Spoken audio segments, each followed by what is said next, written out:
નમસ્કાર દોસ્તો, હું દિનેશ ગણિત આપ સર્વનું હાર્દિક સ્વાગત કરું છું પીએસઆઈ અને કોન્સ્ટેબલના ડેમો લેક્ચર સિરીઝમાં. આ ડેમો લેક્ચરમાં દોસ્તો જે છે એ પ્રથમ દિવસે બંધારણ, ત્યારબાદ દોસ્તો ગણિત, ત્યારબાદ દોસ્તો સાયન્સ એન્ડ ટેક અને ત્યારબાદ વારસો, 4 લેક્ચર આપણે જોયા છે. આજે 5મા દિવસે દોસ્તો આપણે જે છે એ ભૂગોળ વિષય ભણવાનો છે. આપણી એપ્લિકેશનમાં ભૂગોળ વિષય જુનાગઢ ગીર પંથકનું સૌથી સારામાં સારું નામ એટલે કે પ્રવીણ રાવલિયા સર જે છે એ ભણાવે છે. રાવલિયા સર પાસે દોસ્તો અલગ અલગ જે છે એ યુનિવર્સિટી, જેમાં નોબેલ યુનિવર્સિટી હોય અથવા તો જે છે અન્ય કોઈ પણ પ્રકારની જે છે પ્રાઇવેટ ઇન્સ્ટિટ્યૂટ હોય, એમાં જે છે એ 6 થી 7 વર્ષનો એઝ અ ભૂગોળના જે છે એ ફેકલ્ટી તરીકેનો અનુભવ છે. અત્યાર સુધીમાં જે છે એ આપણી એપ્લિકેશનના 4 ડેમો લેક્ચર થયા અને 100 કરતાં વધારે જે છે એ ઉમેદવારોએ પોતાનું એડમિશન લઈ ગયા છે. હવે આ એડમિશન લીધા બાદ દોસ્તો એ તમામને સમજાવી દેવામાં આવ્યું છે કે કેવી રીતે તૈયારી કરવી, કયા મુદ્દાઓ વાંચવા જોઈએ, કયા મુદ્દાઓ ન વાંચવા જોઈએ વગેરે તમામ પ્રકારની બાબતો એમને સમજાવવામાં આવી છે. તો જો તમે પણ સારી પ્રિપેરેશન કરવા માંગતા હોય, એડવાન્સમાં તૈયારી કરવા ઈચ્છતા હોય, કારણ કે શારીરિક કસોટી પાસ થયા બાદ તમારી પાસે બહુ ઓછો સમય રહેશે દોસ્તો, અને આ ઓછો સમય અને જે છે એ સારી રીતે ઉપયોગ કરવો હોય તો અત્યારથી જ તમારે પ્રિપેરેશન કરવી પડશે. તો આવો ગણિત ગાઈડન્સ સાથે અને આજે જે છે એ આ 5મો લેક્ચર રાવલિયા સરનો 5મો વિષય જે છે તમારે ભણવાનો થાય છે. આવા જ કન્ટેન્ટ તમને મળશે. આવું જ કન્ટેન્ટ તમારે દોસ્તો જે છે અમે તમને આપીએ છીએ, એમાં તમારે કંઈ પણ પ્રકારની લખવાની જરૂરિયાત નહીં પડે. તમામ પ્રકારનું મટીરિયલ અમે તમને આપશું. તમામ પ્રકારના દોસ્તો વિડીયો લેક્ચર એસ પર જે છે એ સિલેબસ મળશે. એના એમસીક્યુ પણ તમને મળવાપાત્ર છે. તો તમારે કોઈ પણ અન્ય મટીરિયલ ઉપર જે છે નિર્ભર રહેવાની જરૂરિયાત નથી. અને આ બધું મટીરિયલ અમે 4-5 સોર્સમાંથી જે છે એકઠું કરી ત્યારબાદ બનાવ્યું છે. ઠીક છે? તો આવો ગણિત ગાઈડન્સ સાથે આપની સફળતા માટે અને આજે નિહાળવાનો છે દોસ્તો તમારે 5મો ડેમો લેક્ચર ભૂગોળ વિષયનો અને પર્વતમાળા ટોપિક બાબતનો. થેન્ક યુ વેરી મચ દોસ્તો. નમસ્કાર વિદ્યાર્થી મિત્રો, આપ સૌનું આપણા ડિજિટલ પ્લેટફોર્મની અંદર હાર્દિક સ્વાગત છે. ગયા લેક્ચરોની અંદર આપણે પર્વતમાળા છે આમની શરૂઆત કરી હતી. આજે એક નવા જ મુદ્દાની શરૂઆત કરવાની છે અને જે મુદ્દાનું નામ હશે પૃથ્વીની આંતરિક સંરચના. આવજો ભાઈ, પૃથ્વીની આંતરિક સંરચના છે એને સમજવી હોય તો એના માટે થોડા ઘણા કોન્સેપ્ટ છે તમારે સમજવા. અને આજનો લેક્ચર છે આમની અંદર હું તમને આ કોન્સેપ્ટ છે આ સમજાવવાનો પ્રયત્ન કરીશ. કારણ કે જો તમારે વાંચવું હોય તો તમે ખુદ ઘણા બધા પબ્લિકેશન અથવા ઘણી બધી બુક્સની અંદરથી રીડ કરી શકશો, પણ અહીંયા મારું કામ છે તમને સમજાવવાનું રહેશે. આજે આપણે પૃથ્વીની આંતરિક સંરચના છે આ સમજવાની છે અને શરૂઆત કરી દઈએ આજનો જે લેક્ચર છે આમની. અને અહીંયા જો મેં તમને 2 ડાયાગ્રામ છે એ આપેલા છે. એક ડાયાગ્રામ છે આ પૃથ્વીનો છે અને એક ડાયાગ્રામ છે પૃથ્વીમાંથી આપણે એક નાનકડો આવો ટુકડો કાપી અને બહાર કાઢેલો છે. તો જો આ જે ટુકડો છે ને એની અંદર જો તમને શું જોવા મળે, આ તમને અલગ અલગ લેયરો જોવા મળશે. આ પૃથ્વીનો જે ટુકડો છે આની અંદર તમને શું થવાનું છે તો આવા લેયરો છે જોવા મળવાના છે. અને આ લેયરો આપણે ક્યારે બહાર પાડી શકશું તો કે આ લેયરો આપણે જ્યારે પૃથ્વીની આંતરિક સંરચના સમજી જોશું ત્યારે આપણે એમને બહાર પાડીશું. અત્યારે તમને આ એક પણ લેયરનું નામ નથી આવડતું, પણ જ્યારે હું તમને પૃથ્વીની આંતરિક સંરચના સમજાવી દઈશ ત્યારે તમે આપોઆપ આ લેયર છે આનું નામકરણ કરી શકશો. આ લેયર છે કેટલાથી કેટલા વિસ્તારની અંદર ફેલાયેલું છે એ તમે કહી શકશો. આ લેયર છે એ શેનું બનેલું છે એ પણ તમે કહી શકશો. અને એ જ આપણા માટે ખૂબ જ મહત્વપૂર્ણ રહેવાનું છે. તો આપણે પૃથ્વીની આંતરિક સંરચના છે અને એના માટે થોડી ઘણી વાત છે. પહેલા મારે પૃથ્વી છે આના વિશે જો પૃથ્વીની હું વાત કરું તો આપણે સૌએ સાંભળેલું છે કે ભાઈ પૃથ્વી છે શું છે તો કે એક ધગધગતો વાયુમય ગુણો છે. આવું આપણે સાંભળેલું છે. તમે આના માટે એક થિયરી પણ જોઈ હશે. એવું તમે સાંભળ્યું હશે કે એવું કહેવામાં આવે કે ભાઈ પૃથ્વી છે સૂર્યની અંદરથી શું થયું તો કે એક ટુકડો છે છૂટો પડ્યો. આ ટુકડો છે કાળક્રમે શું થાય ઠંડો પડે અને વિવિધ આવરણો અને વિવિધ જીવસૃષ્ટિ છે આમની રચના થાય અને એ આપણી પૃથ્વી છે આમનો શું થાય તો કે ઉદ્ભવની આખરી પ્રક્રિયા છે બને છે. આવું આપણે સાંભળેલું હશે. અને સેમ એ જ મુજબ આપણે જોવા જઈએ તો ધગધગતો વાયુમય ગોળ આ વાયુમય ગોળો છે આ શું થાય છે તો કે જે કાળક્રમે ઠંડો પડે, આ ઠંડો પડશે એટલે શું થશે તો કે આ જે ઠંડો પડશે એટલે આના ઉપર વિવિધ આવરણો છે આમની રચના થશે. જેમ જેમ ઠંડો પડતો જાય તેમ તેમ વિવિધ જે આવરણો છે આ આવરણોની રચના થતી જશે. આ આવરણો છે આમની ભાઈ જે રચના થઈ અને એ જે આવરણો છે આ આવરણોનો અભ્યાસ એટલે શું થવાનું છે તો કે આવરણોનો અભ્યાસ એટલે થવાની છે પૃથ્વીની આંતરિક સંરચના, આમનો અભ્યાસ. અને આમને આપણે કહેવાના છે આંતરિક સંરચના. અને જો આંતરિક સંરચનાની ભાઈ વાત કરીએ ને તો આંતરિક સંરચનાનો અભ્યાસ છે અલગ અલગ રીતથી થતો. અને અહીંયા જો આંતરિક સંરચનાની વાત કરું તો એમનો અભ્યાસ કેટલી રીતથી થવાનો છે તો ભાઈ બે રીત છે આમના દ્વારા પૃથ્વીની આંતરિક સંરચના છે આમનો અભ્યાસ થવાનો.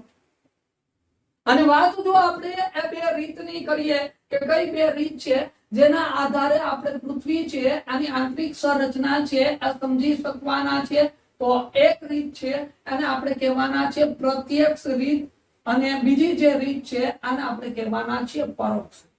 આવી બે, એક પ્રત્યક્ષ અને બીજી કઈ છે પરોક્ષ. આમના આધારે પૃથ્વીની આંતરિક સંરચના છે આમનો આપણે શું કરવાનું થશે.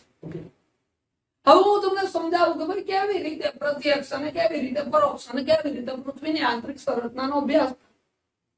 માની લો એવું સમજી લો કે આ આપણી પૃથ્વી, અહીંયા નાનકડી એવી આપણે પૃથ્વી ડ્રો કરી, આ પૃથ્વી છે. આપણે બધાને ખ્યાલ છે કે અહીંયા મધ્યની અંદર પૃથ્વી છે આમનું શું હશે તો કે ભાઈ કેન્દ્ર હશે, પૃથ્વીનું કેન્દ્ર. અહીંયા જો આ પૃથ્વી છે આમની શું હોવાની છે તો કે આ સપાટી હશે, પૃથ્વીની સપાટી છે. પછી અહીંયા શું હશે તો કે અહીંયા ભાઈ છે પૃથ્વી છે આમનું કેન્દ્ર હશે, સપાટી એના પછી કેન્દ્ર. અને જો વાત કરું કે સપાટી અને કેન્દ્ર વચ્ચે આ જે અંતર છે આમની તો અંતર કેટલું છે તો કે અંતર છે 6370 કિલોમીટર છે. આમનું અંતર કેટલું 6370 કિલોમીટર. અને આ જે 6370 કિલોમીટર છે ભાઈ આમનો જ આપણે શું કરવાનો છે તો અભ્યાસ કરવાનો. અને એમાં પ્રત્યક્ષ અને પરોક્ષ રીતથી આપણે અભ્યાસ કરશું. હવે જો વાત આવે પ્રત્યક્ષ એટલે શું અને પરોક્ષ એટલે શું તો એના માટે તમે સમજો આવ્યું કે આ જે સપાટી છે સપાટીથી આપણે શું કરીએ કે કેન્દ્ર તરફ જઈએ, આ સપાટી અને અહીંથી આપણે જવાનું છે કેન્દ્ર. અને એમાં આપણે એવું વિચારીએ કે પૃથ્વીની આંતરિક સંરચનાનો અભ્યાસ કરવો છે, એમાં પણ પ્રત્યક્ષ રીતથી અભ્યાસ કરવો છે એટલે આપણે શું કરીએ તો કે આપણે છે એમાંની લોકો અહીંયા ડ્રિલિંગ કરીએ. ડ્રિલિંગ કરીએ અને ડ્રિલિંગ કરવાની શરૂઆત કરીએ અને ક્યાં સુધી ડ્રિલિંગ જવા દઈએ 6370 કિલોમીટર સુધી ડ્રિલિંગ જવા.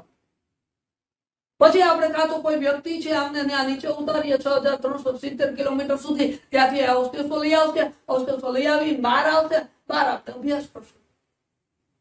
કાં તો આપણે કોઈ વસ્તુ અંદર જવા દઈએ ત્યાંથી અવશેષો બહાર કાઢી આવીએ અને પછી પ્રયોગશાળામાં લઈ આવી અને અભ્યાસ. તમે વિચારો કે આવું શક્ય છે તો કે નહીં ભાઈ આવું શક્ય નથી. આપણે ડ્રિલિંગ કરીએ અને કઈ 6370 કિલોમીટર સુધી જઈ શકવાના છીએ ના. હું વાત જો કરું કે પ્રત્યક્ષ રીતથી આપણે પૃથ્વીની આંતરિક સંરચના છે આમનો અભ્યાસ કેટલા કિલોમીટર સુધી થાય તો ફક્ત ને ફક્ત 12 થી લઈ અને કેટલા કિલોમીટર તો કે 17 કિલોમીટર સુધીનો વિસ્તાર હશે ત્યાં જ આપણે પ્રત્યક્ષ રીતે અભ્યાસ કરી શકશું. આથી ઊંડે આપણે જઈ શકતા નથી એટલે પ્રત્યક્ષ રીતે 12 થી 17 કિલોમીટર. બાકી જે આપણે અભ્યાસ કરવો પડશે એ અભ્યાસ કેવી રીતે કરશું તો કે પરોક્ષ રીતે કરશું. એટલે આપણે ક્યાંય અંદર જોવાના છીએ નહીં, આપણે બહાર પ્રયોગશાળામાં બેસશું, ત્યાંથી ઘણા બધા પરિબળો છે આમનો આધાર લેશું, આમનો આધાર લઈ અને આપણે પૃથ્વીની આંતરિક સંરચના સમજવાનો પ્રયત્ન કરશું. એ રીતે એટલે પરોક્ષ. અને પ્રત્યક્ષ એટલે ત્યાં જઈને આપણે બધું વ્યવસ્થિત રીતે જોવું. તો જો આ બંને રીત અને આ બંને રીતના આધારે આપણે પૃથ્વીની આંતરિક સંરચના છે આમનો અભ્યાસ કરવાનો. અને એમાં વાત કરું કે કેવા કેવા પરિબળો છે આમનો આપણે આધાર લેવાનો. તો એમાં પ્રત્યક્ષ રીતની અંદર વાત કરું કે અહીંયા આપણે બે પરિબળનો આધાર લેશું. પહેલું જે પરિબળ હશે અને આપણે શું કહેવાના છીએ? ખનન કહેવાના છીએ. ખનન એટલે એવું સમજો ખોદકામ.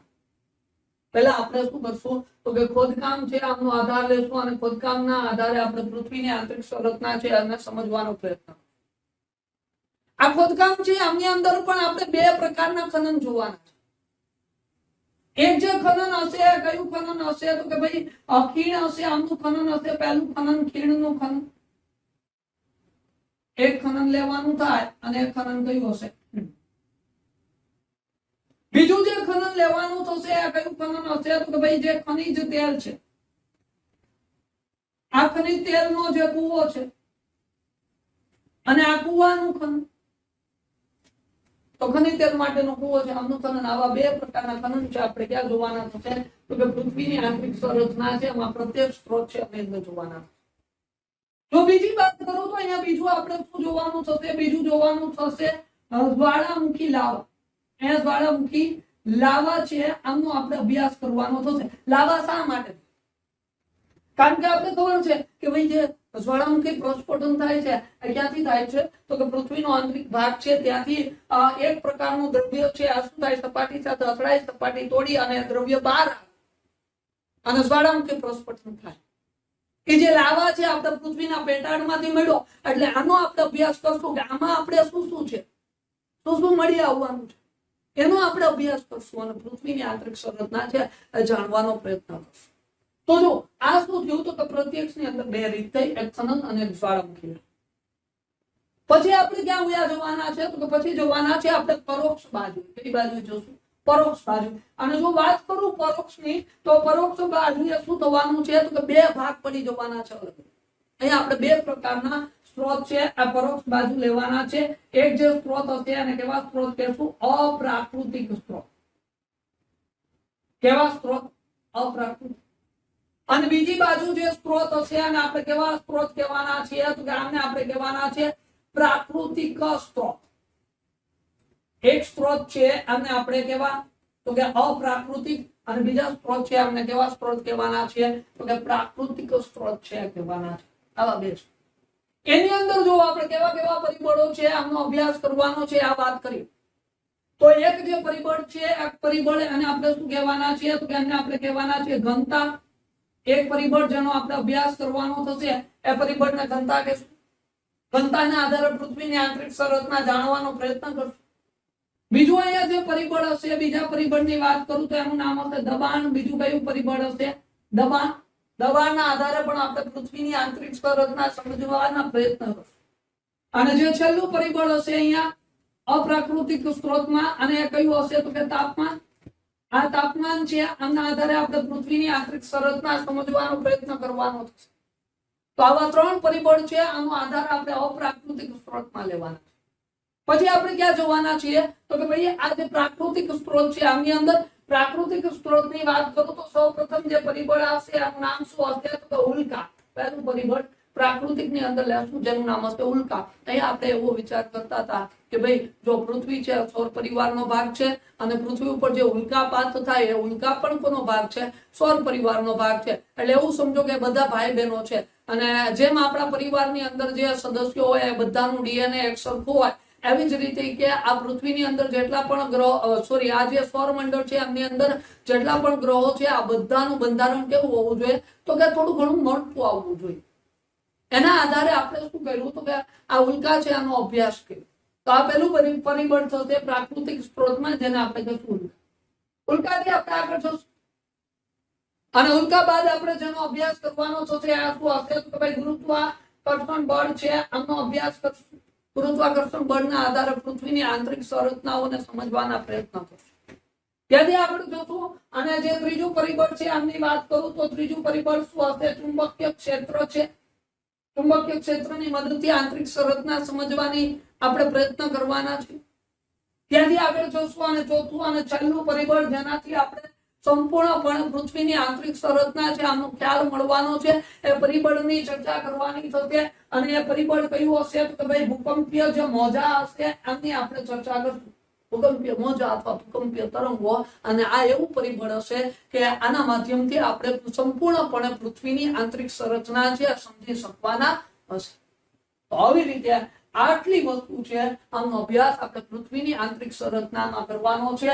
અહીંયા ખનન, જ્વાળામુખી, પછી અહીંયા અપ્રાકૃતિકમાં ઘનતા, દબાણ, તાપમાન, અને પ્રાકૃતિકમાં ઉલ્કા, ગુરુત્વાકર્ષણ બળ, ચુંબકીય ક્ષેત્ર, ચુંબકીય ક્ષેત્ર બાદ ભૂકંપીય મોજા, અને ભૂકંપીય મોજાથી આપણે સંપૂર્ણપણે પૃથ્વીની આંતરિક સંરચના સમજાઈ જવાની છે.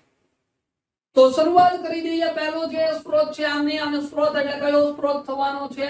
તો કે ભાઈ પહેલો જે સ્ત્રોત થશે અને આપણે કહેવાના છે પ્રત્યક્ષ સ્ત્રોત. આમની આપણે શરૂઆત કરી. તો પ્રત્યક્ષ સ્ત્રોત એમની અંદર શું આવવાનું છે? તો કે ખનન. તો પહેલા જે આપણે ચર્ચા કરવાની છે શેની ચર્ચા કરશું? તો કે ભાઈ જે ખનન છે આમની આપણે ચર્ચા કરશું.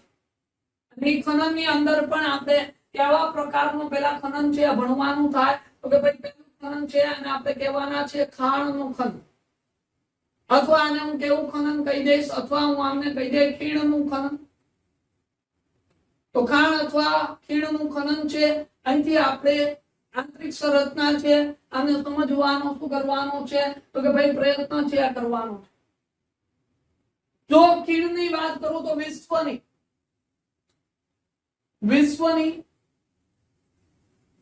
સૌથી ઊંડી ખીણ જેનું નામ છે રોબિન્સન. તો વિશ્વની સૌથી ઊંડી ખીણ એટલે કઈ ખીણ ભાઈ? તો કે રોબિન્સન ખીણ. આ વિશ્વની સૌથી ઊંડી ક્યાં આવેલી છે? તો આ ખીણ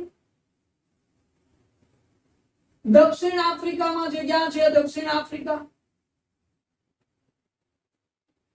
તો દક્ષિણ આફ્રિકા છે એમની અંદર આવેલી ખીણ છે.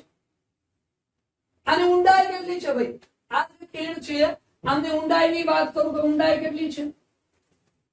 ઊંડાઈ છે 4 કિલોમીટર. કેટલી છે? આની ઊંડાઈ 4 કિલોમીટર. તો જો કે ખાણનું ખનન એના આધારે આપણે શું કર્યું? તો પૃથ્વીની આંતરિક સંરચના જાણવાનો પ્રયત્ન. એમાં જે આ સપાટી છે ભાઈ, સપાટીથી આપણે ક્યાં સુધી જઈ શકા? 4 કિલોમીટર. કેટલા કિલોમીટર સુધી? 4 કિલોમીટર સુધી ફક્ત ખાણના આધારે અભ્યાસ કરી શકા. અને એ ખાણ કઈ છે? રોબિન્સન ખાણ છે. અને જે ક્યાં આવેલી છે? દક્ષિણ અમેરિકામાં આવેલી છે. આ ખાણ શેના માટેની છે? તો ભાઈ સોનાની ખાણ છે. શેની? સોનાની ખાણ છે. આ જે ખાણ છે એ સોનાની છે. તો આ વિશ્વની સૌથી ઊંડી ખાણ છે. અને આ પહેલું ખનન થયું જેનું નામ શું છે? ખાણ અથવા ખીણનું. ત્યાંથી આપણે આગળ જશું અને વાત શેની કરવાની થાય? તો કે જે બીજું ખનન હશે આમની આપણે વાત કરવાની થશે. અને જે બીજું ખનન છે આમનું નામ શું હોવાનું છે? તો કે બીજું ખનન છે એ ખનિજ તેલ માટેનો કૂવો છે. આમનું ખનન છે. તો ખનિજ તેલ માટેના કૂવાનું ખનન.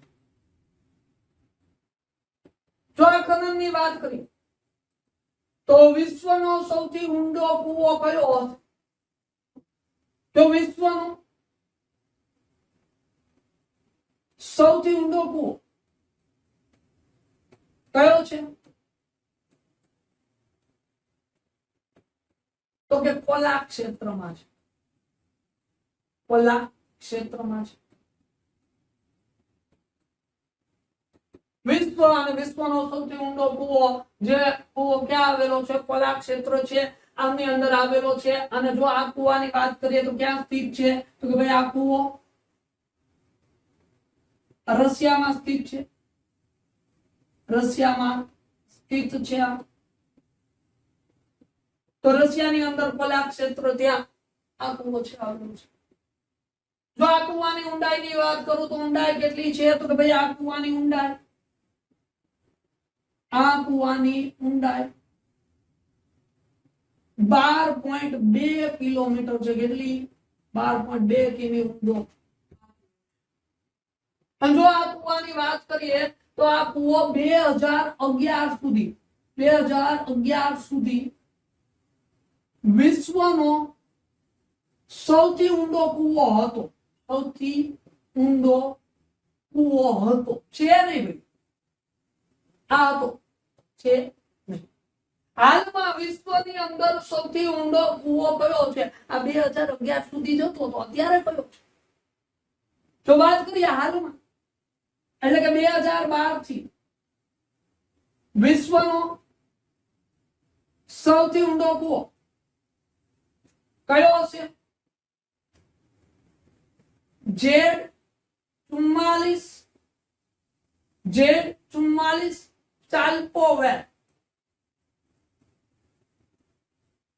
કયો છે?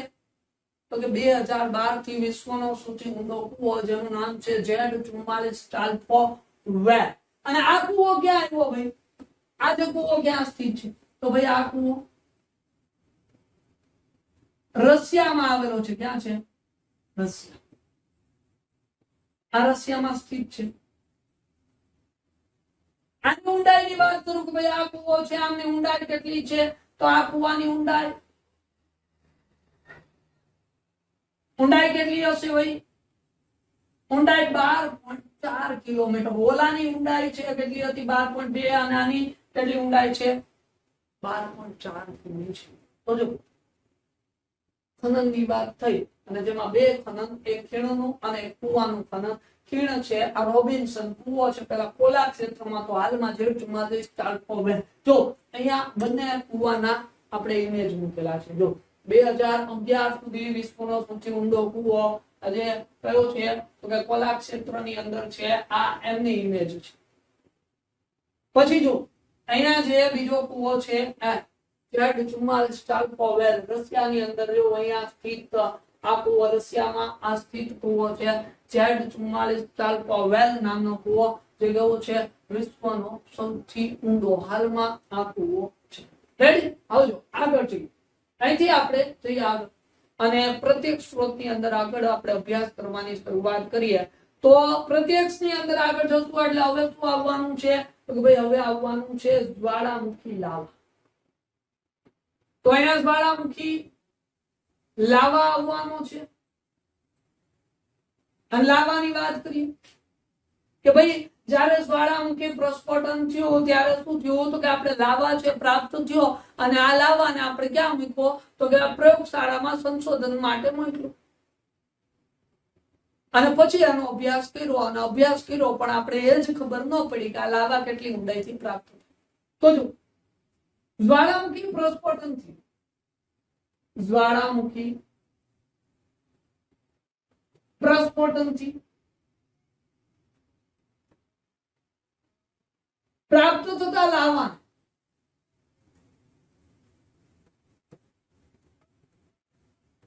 સંશોધન માટે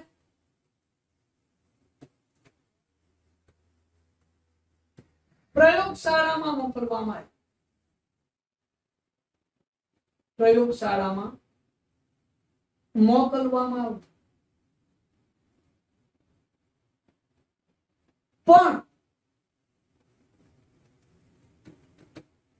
પ્રયોગશાળામાં મોકલો, પરંતુ આ લાવા કેટલી ઊંડાઈથી પ્રાપ્ત થાય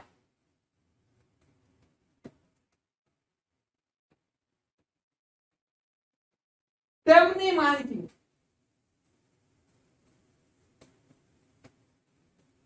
મેળવી શકાય નહીં.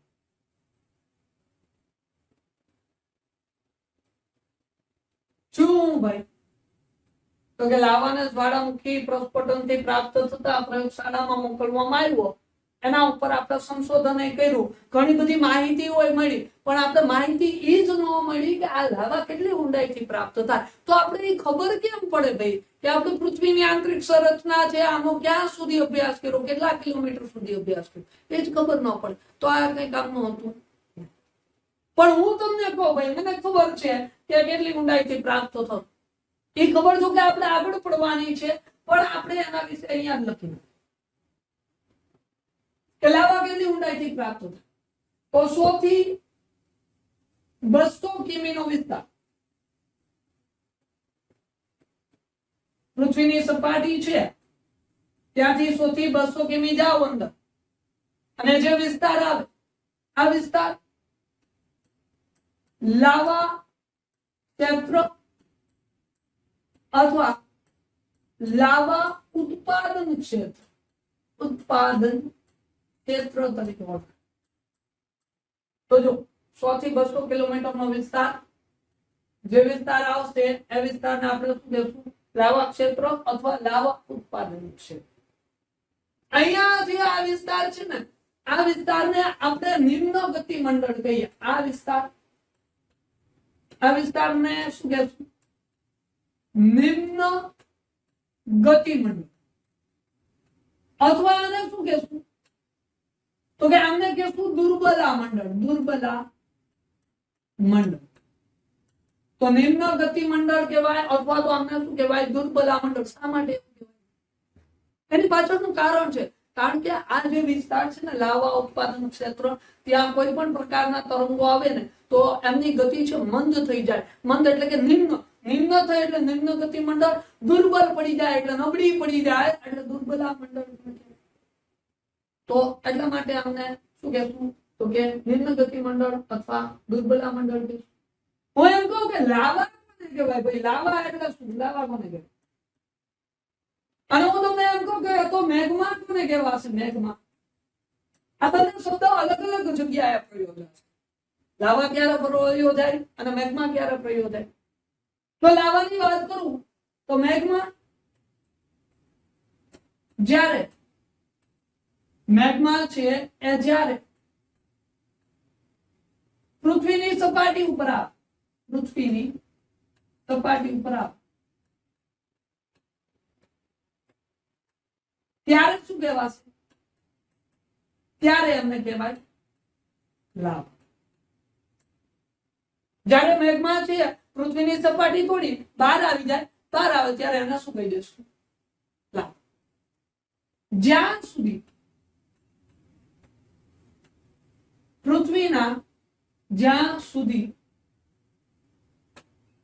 પૃથ્વીના આંતરિક ભાગમાં હોય, ક્યાં હોય? આંતરિક એટલે કે અંદર, આંતરિક ભાગમાં હોય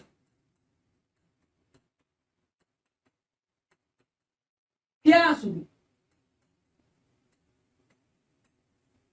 એને શું કહેશું? મેગ્મા. જો ભાઈ બહાર આવી જાય તો લાવા, અંદર હોય તો મેગ્મા. ક્લિયર? ફોર્મેટની વાત કરીએ. કેવું ફોર્મેટ એને હું કહીશું? કેવી અવસ્થામાં? અવસ્થાની વાત હું તમને એમ પૂછું કે ભાઈ અવસ્થા કેટલી છે? અવસ્થાની વાત આવે તમે શું કહેશો? અવસ્થા કેટલી? અવસ્થા એટલે ઘન, પ્રવાહી, વાયુ એમ. તમે શું કહેશો? કાં તો 3 કહેશો, ઘન, પ્રવાહી, વાયુ. કાં તો તમે બહુ તો 4 કહેશો, ઘન, પ્રવાહી, વાયુ અને પ્લાઝ્મા. પણ હું તમને એમ કહું 5 છે. કેટલી છે? 5. જો એમાં એક જેને ઘન કહેવાય, 2 જેને આપણે પ્રવાહી કહી દઈએ, 3 જેને આપણે વાયુ કહી દઈએ, 4 જેને આપણે કહી દઈએ પ્લાઝ્મા, અને 5 જેને આપણે કહી દઈએ બોઝ આઇન્સ્ટાઇન કંડક્ટ અવસ્થા. તો જો 5 અવસ્થા થઈ, કેટલી? 5. એક ઘન, બીજી પ્રવાહી, ત્રીજી વાયુ, ચોથી પ્લાઝમા અને 5મી બોઝ આઇન્સ્ટાઇન કંડક્ટ. અને આમાંથી કઈ અવસ્થામાં લાવવા? તો એમાં અવસ્થા આપણે લઈ શકીએ. કઈ લઈ શકાય? તો અવસ્થા આપણે લઈ શકીએ પ્લાઝમા. કઈ લઈ શકીએ? પ્લાઝમા. કારણ કે લાવા છે ઘન, પ્રવાહી અને વાયુનું મિશ્રણ હોય. શું હોય? ઘન, પ્રવાહી, વાયુનું મિશ્રણ, ગાઢ પ્રવાહી. અને એવો જ શું હોય? તો કે પ્લાઝમા પણ. આ જે બોઝ આઇન્સ્ટાઇન કંડક્ટ અવસ્થા છે ને ભાઈ, એ ક્યાં ઊભી કરવામાં આવે? તો કે પ્રયોગશાળામાં ઊભી કરવામાં આવે. અમુક જગ્યાએ હોસ્પિટલોની અંદર પણ શું કરવામાં આવતું હોય? તો કે આવી અવસ્થા ઊભી કરવામાં આવતી હોય, જ્યાં જેવું જરૂરિયાત હોય એવું વાતાવરણ છે બનાવી શકાય. એવી અવસ્થા આવે છે.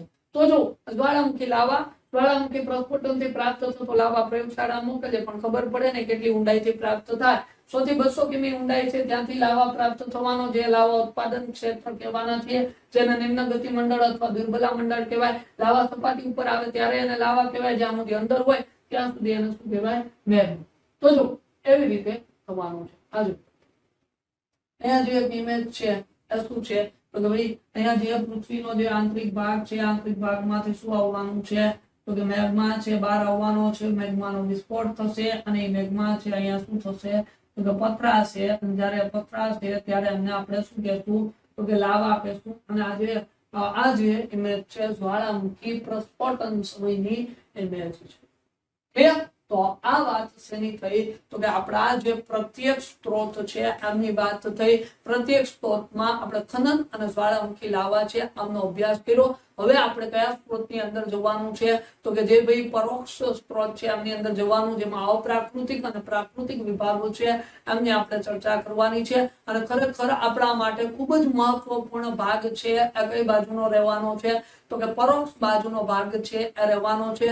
આ જે આખો ડેટા હતો એ ડેટા છે શેના રિલેટેડ હતો તો કે ભાઈ ફેક્ચ્યુઅલ ડેટા છે, આના રિલેટેડ આખો ડેટા છે આપણે જોવા મળ્યો હતો.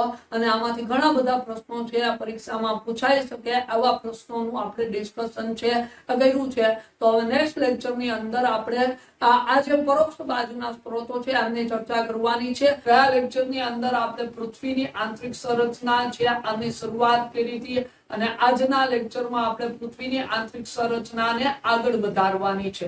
તો શરૂઆત કરીએ આજનો જે લેક્ચર છે આમ.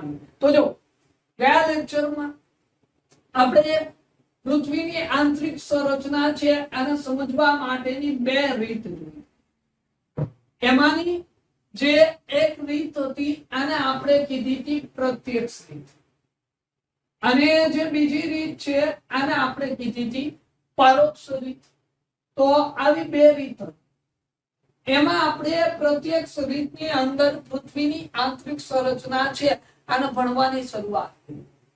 એમાં આપણે અલગ અલગ સ્ત્રોત જોયા હતા. જેમ કે પહેલો સ્ત્રોત હતો એ શું હતું તો કે ખનન. ખનનની અંદર પણ આપણે બે પ્રકારના ખનન જોયા. એક જે ખનન હતું એ ખાણ અથવા ખીણનું ખનન હતું, અને બીજું જે ખનન હતું એ ખનિજ તેલ માટેના કુવાનું ખનન. ખાણના ખનનમાં આપણે જોયું હતું કે વિશ્વની સૌથી ઊંડી ખાણ જેનું નામ રોબિન્સન છે, દક્ષિણ આફ્રિકામાં આવેલી છે, 4 કિલોમીટર ઊંડાઈ છે. કુવાની અંદર કોલા ક્ષેત્રનો કુવો, પછી Z44 ચાલ્કો વેલ કુવો છે, આમની આપણે ચર્ચા કરી હતી જે રશિયામાં સ્થિત છે. આ પહેલું ખનન હતું. પછી એ બીજું જે આપણે જોયું પરિબળ આનું નામ શું હતું તો કે જ્વાળામુખી લાવા. બીજું પરિબળ આપણે જ્વાળામુખી લાવા. ત્યારબાદ આપણે વાત કરવાની હતી પરોક્ષ બાજુ. તો આજનો જે લેક્ચર છે આમાં પરોક્ષ બાજુની ચર્ચા કરવાની છે. અને આ પરોક્ષ બાજુ છે આની અંદર આપણે બે સ્ત્રોત છે આ પાડવાના છે. એક જે સ્ત્રોત હશે આનો હું કેવો સ્ત્રોત કહેવાનો છું તો કે ભાઈ અપ્રાકૃતિક સ્ત્રોત છે આ કહેવાનો છું. અને બીજો જે સ્ત્રોત છે એને આપણે કેવો સ્ત્રોત કહેવાના છીએ તો કે ભાઈ પ્રાકૃતિક સ્ત્રોત કહેવાના છે. તો આવી રીતે બે ભાગમાં આપણે વિભાજિત કરવાના છે. અપ્રાકૃતિક ની અંદર આપણે જેનો આજે અભ્યાસ કરવાનો છે આમાં ઘનતા હશે, આની અંદર હશે દબાણ, આની અંદર આપણે ભણવાનું થશે તાપમાન. તો આવા જે ત્રણ પરિબળ છે આમનો અભ્યાસ ક્યાં કરશું અપ્રાકૃતિક સ્ત્રોત છે આમની અંદર. તો આવા ત્રણ પરિબળ અહીંયા પ્રાકૃતિક ની અંદર વાત કરીએ તો એક પરિબળ છે જેનું નામ શું હશે ઉલ્કા. બીજું પરિબળ ગુરુત્વાકર્ષણ બળ. ત્રીજું પરિબળ ચુંબકીય ક્ષેત્ર. ચોથું જે પરિબળ હશે એ ભૂકંપીય મોજ અથવા ભૂકંપીય તરંગ. અને આ પરિબળ છે આપણા માટે ખૂબ જ મહત્વપૂર્ણ રહેવાનું. આપણે ભૂકંપીય મોજાના આધારે જ પૃથ્વીની આંતરિક સંરચના છે જાણી શકવાના છીએ. આમના આધારે જ પૃથ્વીની આંતરિક સંરચના છે સમજી શકવાના. તો આ ખૂબ જ મહત્વપૂર્ણ પરિબળ છે આપણા માટે. તો શરૂઆત કરી દઈએ આજનો જે લેક્ચર છે આમની. અને આજનો જે લેક્ચર છે આમાં આપણે કેવા સ્ત્રોતોનો અભ્યાસ કરવાનો છે તો કે ભાઈ અપ્રાકૃતિક સ્ત્રોતો છે આમનો અભ્યાસ કરવાનો. તો પરોક્ષ બાજુ અને એમાં આવે છે અપ્રાકૃતિક સ્ત્રોત. અને આની અંદર પહેલો જે સ્ત્રોત આવે છે આનું નામ શું છે તો કે ઘનતા. તો આપણે ઘનતાથી આ સ્ત્રોતો છે આની શરૂઆત કરવાની છે. હવે ભાઈ આજનો જે લેક્ચર છે આની અંદર હું તમને કોઈ પણ રીતે પૃથ્વીની આંતરિક સંરચના છે આમને ગોખાવવાનો પ્રયત્ન કરવાનો છું. આજે હું તમને આ જે વિવિધ પરિબળો છે આ પરિબળો વિશે સમજણ આપવાનું છું કે ભાઈ પૃથ્વીની આંતરિક સંરચના છે આમને જાણવા માટે આપણે ઘનતા, દબાણ, તાપમાન જેવા પરિબળો લીધા. તો શા માટે આપણે આ પરિબળ લીધા અને ઘનતાના આધારે પૃથ્વીની આંતરિક સંરચના છે આપણે જાણવી હોય તો કેવી રીતે જાણી શકીએ એવી બધી આપણે ચર્ચા કરવાની છે. તો શરૂઆત કરી દઈએ. પહેલું પરિબળ છે આ પરિબળનું નામ શું છે તો કે ભાઈ ઘનતા. ઘનતાના માધ્યમથી આપણે પૃથ્વીની આંતરિક સંરચના સમજવાની શરૂઆત કરીએ એ પહેલા આપણે થોડી ઘણી વાત છે ઘનતા વિશે કે ભાઈ ઘનતા છે આનું સૂત્ર શું થવાનું છે. જો ઘનતાના સૂત્રની આપણે વાત કરીએ તો ઘનતા બરાબર દળ ભાગ્યા શું થવાનું છે તો કે ભાઈ કદ થવાનું છે. તો ઘનતા આનું સૂત્ર દળ ભાગ્યા કદ. હવે જો ઘનતાનો મારે એકમ બનાવવો હોય કે ભાઈ ઘનતા છે આનો એકમ શું હશે તો વાત શેની આવે તો કે દળની વાત આવે. તો દળ છે અને આપણે શેમાં માપીએ તો કે ભાઈ દળ છે અને વજન કહેવાય. વજનને આપણે શેમાં માપતા હોય તો કે ગ્રામમાં અથવા તો કિલોગ્રામમાં આપણે માપી શકતા હોય. તો જો દળ એટલે હું અહીંયા શું લઈ લઉં તો કે વજન લઈ લઉં અને હવે શું આવે તો કે કદ. હવે શું આવશે કદ. હવે વાત કરીએ કદની. માની લઉં કે આ મોબાઈલ છે. આ શું છે તો કે મોબાઈલ અને આ આપણો સ્ટુડિયો. હું તમને એમ કહું કે સ્ટુડિયોની અંદર આ મોબાઈલ છે આનું કદ કેટલું છે આ તમે મને જણાવો. તો આ કદ જાણવા માટે તમે શું કરવાના છો કે આ મોબાઈલ છે આની લંબાઈ માપી લેશો. લંબાઈ કેટલી છે આની પહોળાઈ માપી લેશો. પછી આમની ઊંચાઈ માપી લેશો. તો લંબાઈ, પહોળાઈ અને ઊંચાઈ આ ત્રણેયને ભેગા કરી અને તમે મને શું કહી દેવાના છો તો કે આ મોબાઈલ છે આમનું કદ કહી દેવાના છો. તો કદની અંદર શેનો સમાવેશ થાય છે તો કે ભાઈ લંબાઈ આવી જાય. આની અંદર શું આવી જાય તો કે પહોળાઈ આવી જાય. આની અંદર શું આવી જાય તો કે ઊંચાઈ આવી જાય. તો લંબાઈ, પહોળાઈ અને ઊંચાઈ બધું ભેગું થાય એટલે શું બને તો કે કદ. જો આને આપણે એકમ બનાવીએ તો વજન છે આપણે કેમાં લઈએ તો કે માની લો કે વજન ગ્રામમાં લઈએ અને આ લંબાઈ, પહોળાઈ અને ઊંચાઈ છે અને આપણે શેમાં લઈએ સેન્ટીમીટરમાં લઈએ. લંબાઈ, પહોળાઈ અને ઊંચાઈ રાખવાની છે એટલા માટે હું અહીંયા સેન્ટીમીટરમાં શું કરી દેવાનો છું તો કે ક્યુબ છે આ કરી દેવાનો છું. તો જો ઘનતાનો એકમ ગ્રામના છેદમાં સેન્ટીમીટર ક્યુબ છે આ થવાનો છે. અહીંયા એક વસ્તુ તમારે એવી યાદ રાખવી. વસ્તુ શું યાદ રાખશો કે ભાઈ જો દળ વધારે અને કદ ઓછું, દળ ઓછું કદ ઓછું તો ઘનતા કેવી થશે? ઘનતા વધારે થવાની છે. અહીંયા એક મુદ્દો તમારે યાદ રાખવાનો થાય અને આ મુદ્દો શું છે કે દળ વધારે કદ ઓછું તો ઘનતા વધારે. કેવી રીતે જો હું તમને ઉદાહરણ આપીશ.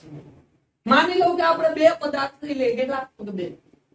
આ પદાર્થ આ બીજો પદાર્થ.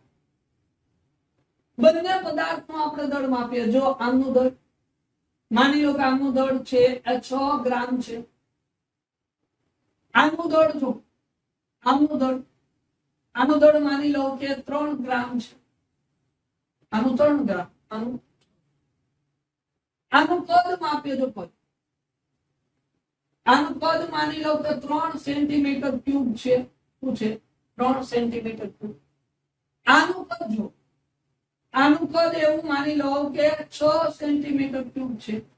આનું કદ 6 સેન્ટીમીટર ક્યુબ. તો જો આ જે પદાર્થ છે એનું કદ છે આના કરતા દળ વધારે. આ પદાર્થ આનું દળ છે આના કરતા કદ વધારે. આવજો આની ઘનતા માપવાનો આપણે પ્રયત્ન કરીએ કે ભાઈ ઘનતા છે આ માપીએ તો કેટલી. તો જો અહીંયા ઘનતા માપ. ઘનતા બરાબર શું થવાનું તો કે દળ ભાગ્યા કદ. અહીંયા દળ કેટલું છે 6 ગ્રામ. કદ કેટલું છે 3 સેન્ટીમીટર ક્યુબ. ઘનતા આપણે કેટલી મળવાની છે 2 ગ્રામના છેદમાં સેન્ટીમીટર ક્યુબ. ઘનતા કેટલી મળી 2 ગ્રામના છેદમાં સેન્ટીમીટર ક્યુબ. જ્યારે આની ઘનતા માપું જો આની ઘનતા માપીએ તો દળ ભાગ્યા શું આવે કદ. દળ કેટલું છે 3 અને કદ કેટલું છે 6. તો ઘનતા કેટલી આવશે 1/2 એટલે કે ઘનતા કેટલી આવશે તો 0.5 ગ્રામના છેદમાં સેન્ટીમીટર ક્યુબ. આટલી શું આવશે. તો જો જ્યાં દળ વધારે છે ત્યાં ઘનતા વધુ. જ્યાં કદ વધારે છે ત્યાં ઘનતા કેવી આવી છે તો ઓછી. એટલે અહીંયા એવું લખી શકું કે દળ વધુ અને કદ કેવું ઓછું, તો ઘનતા છે એ કેવી આવવાની છે? વધારે. હવે જો અહીંયા બીજું એક સેન્ટેન્સ છે. આ જે સેન્ટેન્સ છે એ ભાઈ બધી જગ્યાએ લાગુ પડવાનું છે નહીં, પણ આપણે અહીંયા લખીએ આને જોઈએ કે જો ઘનતા વધુ હોય, ઘનતા વધુ, તો તે પદાર્થની મજબૂતાઈ વધુ, મજબૂતાઈ અથવા શું કહું? પ્રબળતા. આ પદાર્થની ઘનતા વધારે હશે તો પદાર્થ છે થોડો મજબૂત હશે. કેવી રીતે? માની લો કે ઉદાહરણ જોઈએ, હું તમને ઉદાહરણ આપું કે આપણે બે બોલ લઈએ. શું લઈએ? બોલ. માની લો કે આ એક બોલ લીધો મેં. આ જે બોલ છે એવું સમજો કે એક રબર બોલ છે. આ કેવો બોલ છે? રબર નો આ એક બોલ છે. નાના બાળકો છે રમતા હોય એવો આ રબર બોલ. સેમ સાઈઝમાં હું એક અહીંયા બીજો બોલ લઈ લઉં, આ બીજો બોલ, પણ આ રબર નો નથી. આ કેવો બોલ છે? સીઝન બોલ છે. કેવો બોલ છે? સીઝન બોલ. એક રબર બોલ લીધો અને બીજો જે બોલ લીધો આ કેવો બોલ લીધો? સીઝન બોલ. સાઈઝ બેની કેવી છે? એક સમાન. પણ જો આ રબર બોલ નું દળ કેવું હશે? ઓછું. સીઝન બોલ નું દળ કેવું હશે? વધારે. તો આ રબર બોલ ની ઘનતા કેવી હશે? ઓછી. સીઝન બોલ ની ઘનતા કેવી હશે? વધારે. તો તમે જો આ રબર બોલ વધારે મજબૂત છે કે સીઝન બોલ વધારે મજબૂત છે? તો આપણે બધાને ખબર છે કયો બોલ? સીઝન બોલ. રબર બોલ કોકના મોઢા ઉપર મારીએ તો કોઈ પણ પ્રકારની ઈજા ન થાય, પણ સીઝન બોલ મારીએ તો સ્વાભાવિક વાત છે કે ઈજા થવાની છે. તો આ મજબૂત છે. એની પાછળનું કારણ શું છે? કે જ્યાં ઘનતા વધારે હોય ને ત્યાં શું થતું હોય તો કે ઈ જે પદાર્થ છે એમની અંદર જે અણુ કે પરમાણુ હોય, એટલે કે જે મોલિક્યુલર છે એમની જે ગોઠવણી છે એકદમ કેવી થઈ હોય તો કે નજીક નજીક થઈ હોય, અને સૌથી વધુ નજીક નજીક આની ગોઠવણી થાય એટલા માટે પદાર્થ છે કેવો બનતો હોય તો કે મજબૂત બનતો. તો આ બે મુદ્દાઓ છે આપણે અહીંયા જોઈએ. હવે જો વાત એ આવે કે ભાઈ આપણે ઘનતા છે આને સિલેક્ટ કરી પૃથ્વીની આંતરિક સંરચના સમજવા માટે, તો એ શા માટે? ઘનતા શા માટે? બીજું કોઈ પરિબળ કેમ? ઘનતા લીધી તો એના આધારે આપણે કેમ પૃથ્વીની આંતરિક સંરચના સમજી શકીએ? તો જો એક વસ્તુ યાદ રાખો, વૈજ્ઞાનિક છે આના બે મંતવ્યો આપણે અહીંયા લેવાના થાય. એક મંતવ્ય એવું કે કાં તો પૃથ્વી છે કેવી હશે? એક સમાન તત્વની બનેલી હશે. સંપૂર્ણ પૃથ્વી એક સમાન તત્વની બનેલી હશે. કાં તો પૃથ્વી છે એ કેવા તત્વની બનેલી હશે? અલગ અલગ તત્વોની બનેલી હશે. તો આ બે મંતવ્યો હતા, કાં તો એક સમાન કાં તો અલગ અલગ તત્વોની બનેલી હશે. અને એ જાણવું હોય તો એના માટે ખૂબ જ મહત્વપૂર્ણ પરિબળ કયું બની શકે? ઘનતા છે બની શકે. શા માટે ઘનતા બની શકે એ હું તમને સમજાવું. એના માટે હું અહીંયા એક બીજું ઉદાહરણ લઉં. એ ઉદાહરણ દ્વારા આપણે સમજીએ કેવી રીતે ઘનતા છે એ આપણે પૃથ્વીની આંતરિક સંરચના જાણવામાં મદદરૂપ થશે. માની લો કે આ એક આપણે મીઠાઈની આખી પ્લેટ લીધી. આ એક પ્લેટ છે, એની અંદર સમજી લો આવું કે આપણે બરફી ભરેલી છે. આ બરફી ભરેલી આખી પ્લેટ, અને આ પ્લેટની આપણે વાત કરીએ કે આ જે પ્લેટ છે આનું દળ કેટલું છે? આનું દળ એવું માની લો કે 20 ગ્રામ છે. આ પ્લેટ છે આનું દળ કેટલું છે? 20 ગ્રામ. આ પ્લેટ છે આનું કદ કેટલું છે? માની લો એવું કે આ પ્લેટ છે આનું કદ 10 સેન્ટીમીટર ક્યુબ. આનું કદ 10 સેન્ટીમીટર ક્યુબ. તો જો આખી પ્લેટ આખી પ્લેટ છે, આનું દળ છે આ કેટલું? તો કે 20 ગ્રામ, અને કદ કેટલું? 10 સેન્ટીમીટર ક્યુબ. આની ઘનતા માપીએ. જો માપીએ આપણે ઘનતા, તો ઘનતા બરાબર દળ ભાગ્યા શું થાય છે? તો કે કદ. દળ કેટલું છે ભાઈ? 20 ગ્રામ છે, તો આ 20 ગ્રામ ભાગ્યા કદ કેટલું? 10 સેન્ટીમીટર ક્યુબ. તો આ 10, 20 ભાગ્યા 10 કરો તો જવાબ શું આવે છે? 2. તો 2 ગ્રામના છેદમાં શું આવે? Centimetre cube. અને જે આમની શું હશે? તો જો આખી બરફીની પ્લેટ છે આમની ઘનતા આપણે કેટલી મળવાની છે?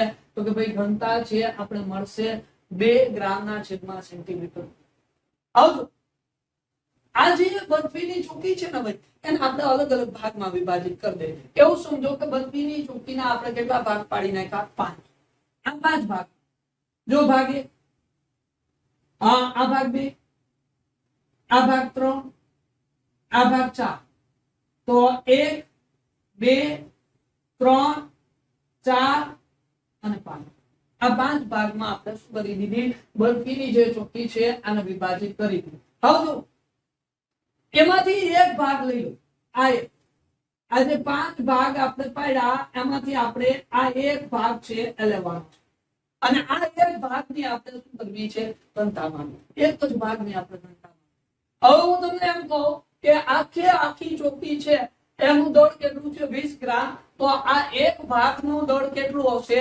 તો એ દળ કેટલું હશે? તો 20 ભાગ્યા કેટલા કરી નાખવાના? તો 20 ભાગ્યા આપણે કરી નાખશું 5. 20 ભાગ્યા કેટલા? 5. તો આમનું જે દળ આવશે એ દળ આપણે કેટલું મળવાનું છે? તો કે ભાઈ દળ મળવાનું છે 4 ગ્રામ. કેટલું દળ મળવાનું છે? 4 ગ્રામ છે આનું દળ મળવાનું છે. જો આખી ભાઈ ચોકી હોય ને, આખી ચોકી છે આનું કદ 10 સેન્ટીમીટર ક્યુબ હોય તો એક ભાગનું કદ છે કેટલું હશે? તો અહીંયા આપણે શું કરશું? 10 ભાગ્યા 5. તો કદ કેટલું મળશે આપણે? તો કે આમનું જે કદ છે એ મળવાનું છે 2 સેન્ટીમીટર ક્યુબ. કેટલું મળશે? 2 સેન્ટીમીટર ક્યુબ છે આનું કદ મળશે. અને હવે વાત કરું ઘનતાની કે ભાઈ આખેની ઘનતા કેટલી હતી? 2. તો હવે આ એક ટુકડાની ઘનતા માપું તો જો ઘનતા બરાબર શું થાય છે? દળ ભાગ્યા થવાના છે કદ. દળ કેટલું? 4 અને કદ કેટલું? 2. તો ઘનતા આપણે કેટલી મળવાની છે? તો કે 2. ઘનતા કેટલી મળે છે? 2. તો 2 ગ્રામના છેદમાં સેન્ટીમીટર ક્યુબ છે આ શું થવાની છે? તો કે આમની ઘનતા મળવાની છે. તો જો કહેવાનો મતલબ એવો છે કે આપણે આખી ચોકી છે આની ઘનતા માપી તો 2 મળી. આપણે એક ટુકડાની ઘનતા માપી 2 મળી. હું તમને એમ કહું 2 ટુકડા ભેરા કરીને ઘનતા માપો તોય 2 મળે. 3 ભેરા કરીને માપો તોય 2 મળે. આમાંથી એક ટુકડો છે આમાંથી અડધો ભાગ કરી એની ઘનતા માપો તોય 2 મળે. ગમે એમ ઘનતા તમે માપશો ઘનતા કેટલી મળશે? તો કે 2. શું કામ? કારણ કે આખી બરફીની ચોકી છે એ કેવી છે? એક સમાન તત્વોની બનેલી છે. એટલા માટે આમની ઘનતા આપણે કેવી મળે છે? એક સમાન મળે છે. જો બરફી છે એમાં અલગ અલગ ભાગ હોય કે આટલો ભાગ કઈક અલગ તત્વનો, આટલો ભાગ કઈક અલગ તત્વનો, તો આપણે એ ભાગની ઘનતા પણ કેવી થાત? અલગ અલગ મળે. તો આ જ થિયરી છે એ ક્યાં લાગુ પાડવા માંગતા હતા? તો કે પૃથ્વી છે આમના ઉપર લાગુ પાડવા માંગતા હતા કે જો પૃથ્વી એક સમાન તત્વની બનેલી હશે તો પૃથ્વી ઉપરના કોઈ પણ વિસ્તારની આપણે ઘનતા માપશું તો એ ઘનતા આપણે કેટલી મળશે? 2 જ મળશે. એટલે કે એક સમાન જ મળશે. 2 નહીં, કેવી મળશે? એક સમાન જ મળશે. અને જો પૃથ્વી છે અલગ અલગ તત્વોની બનેલી હશે તો એની ઘનતા આપણે અલગ અલગ વિસ્તારમાં કેવી મળશે? તો કે અલગ અલગ મળશે. આ થિયરીના આધારે એ લોકો શું કરે છે? તો કે પૃથ્વીની જે આંતરિક સંરચના છે એને જાણવાનો પ્રયત્ન કરે અને એના અનુસંધાનમાં પૃથ્વી છે આમના અલગ અલગ વિસ્તારની ઘનતા માપવામાં આવી. જો વાત કરીએ આ વસ્તુ કે પૃથ્વીની સપાટી ઉપર ઘનતા કેટલી મળે છે?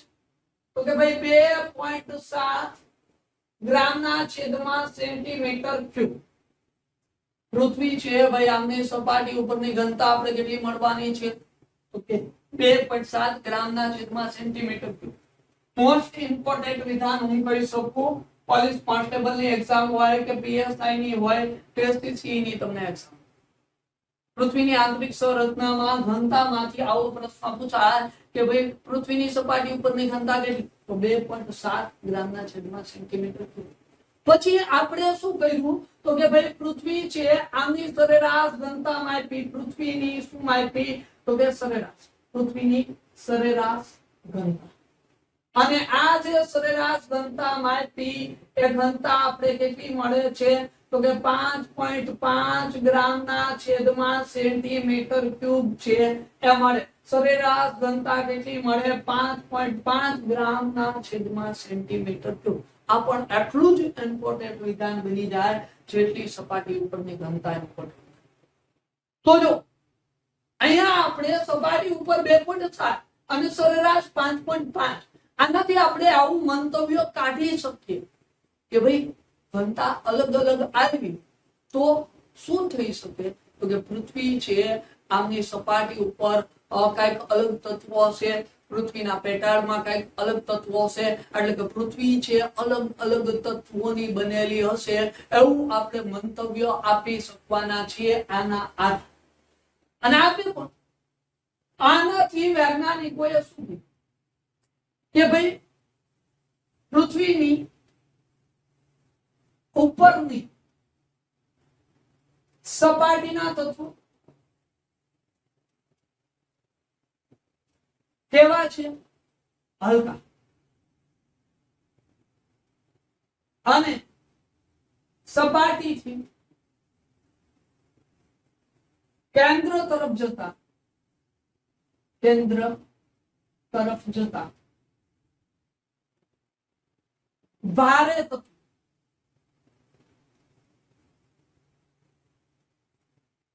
આવે છે. તો જો આને શું કીધું વૈજ્ઞાનિકોએ, શું કીધું કે ભાઈ પૃથ્વીની જે ઉપરની સપાટી છે ને એ હલકા તત્વોની બનેલી છે. જેમ જેમ આપણે ક્યાં જઈએ તો કેન્દ્ર તરફ જઈએ તેમ તેમ કેવા તત્વો આવતા જાય? ભારે તત્વો છે આવતા જાય. આવું મંતવ્ય વૈજ્ઞાનિકો દ્વારા આપવામાં આવે. પણ થયું શું કે બીજા વૈજ્ઞાનિકો હોય ને એમણે આ મંતવ્યો ઉપર સવાલ કે ભાઈ તમે એવું કહો છો ને કે ઉપરની સપાટી હલકા તત્વોની, જેમ જેમ અંદર જઈએ તેમ ભારે તત્વો ના હોય. પૃથ્વી તો ભાઈ કે એક સમાન તત્વોની જ બનેલી છે. કેવી છે? એક સમાન. અને આ ઘનતા છે એ વધવાનું કારણ શું છે? તો કે ભાઈ ઘનતા વધે આનું કારણ એકમાત્ર દબાણ છે. શું છે? દબાણ. આ દબાણના પરિણામે શું થાય છે? તો કે જે આપણી ઘનતા છે આ ઘનતામાં વધારો થાય છે. તો દબાણના પરિણામે ઘનતામાં વધારો થાય. બાકી બીજું કોઈ રીઝન જ નથી. બાકી પૃથ્વી તો કેવી છે?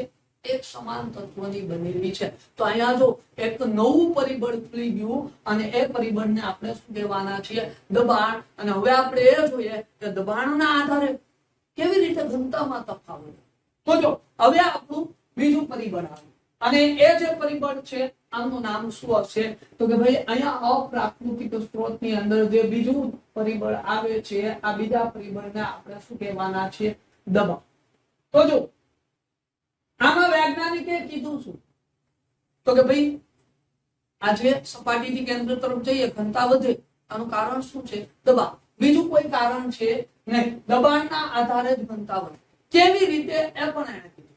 એના માટે એને એવું કીધું કે ભાઈ પૃથ્વીની ઉપરની સપાટીના સ્તરો દબાણ નીચેની સપાટીના સ્તરો